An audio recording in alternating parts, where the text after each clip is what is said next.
Good morning, class. Today is lecture number 11, in which we will discuss about the chapter number 2, reproduction in plants, exercise short questions. The question number 1 is list 4 ways in which plants disperse or scatter their seed. कि वो 4 तरीके आपने बताने हैं जिनसे जो plants हैं जो अपने सीड जो हैं उन प्लांट्स के जो सीड हैं वो स्कैटर हो जाते हैं, बिखर जाते हैं. ठीक है.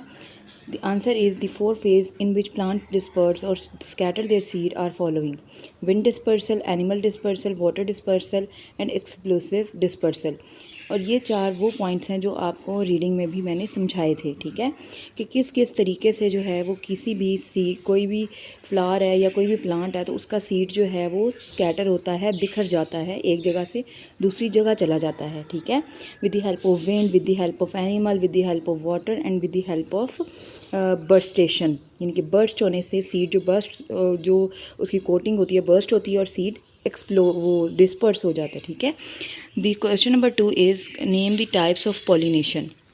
Answer is there are 2 main types of pollination, as we have discussed about the pollination and its types: self pollination and cross pollination. तो self pollination का मतलब क्या होता है? वो pollination जिसमें जो है वो हमारे पास जो एंथर के पोलन ग्रेन्स होते हैं वो एक फ्लावर से दूसरे फ्लावर के ऊपर उसके स्टिग्मा के ऊपर चले जाते हैं, उसी एक सेम प्लांट के, ठीक है, स्टिग्मा के ऊपर चले जाते हैं. लेकिन क्रॉस पॉलिनेशन क्या होती है कि अगर एक पौधे का जो हमारे पास फ्लावर है उसके एंथर के जो पोलन ग्रेन्स हैं वो किसी और पौधे के जो है वो फूल के स्टिग्मा के ऊपर जाके गिरेंगे तो फिर कौन सी पॉलिनेशन होगी? क्रॉस पॉलिनेशन होगी. और ये हमने क्लास में बहुत ज़्यादा डिटेल में डिस्कस भी किया था. ठीक है, सेल्फ पॉलिनेशन और क्रॉस पॉलिनेशन. और यहाँ पर आपने सिर्फ ये 2 टाइप्स के नेम लिखने हैं. ठीक है, because this is a short question. Question number 3 is what is pollination. Pollination is the transfer of pollen grains from the anther to the stigma of the flower. Same वही चीज़ कि pollination क्या होती है? पॉलिनेशन पोलन ग्रेन्स का transfer होता है anther से स्टिग्मा पर. ठीक है, किसी भी फ्लावर के. Question number 4 is what is asexual reproduction. Asexual reproduction is the production of offspring without the involvement of gametes.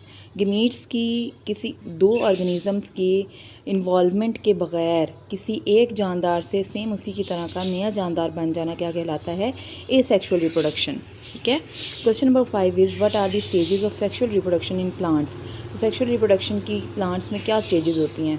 और अब एसेक्सुअल में तो गेमीट्स इन्वॉल्व नहीं होते हैं. ठीक है, 2 ऑर्गेनिज़म इन्वॉल्व नहीं होते हैं. लेकिन सेक्सुअल रिप्रोडक्शन वो होती है जिसमें 2 गेमीट्स आपस में कंबाइन होते हैं और एक नया ऑर्गेनिज़म बनाते हैं जिसे हम सेक्सुअल रिप्रोडक्शन कहते हैं.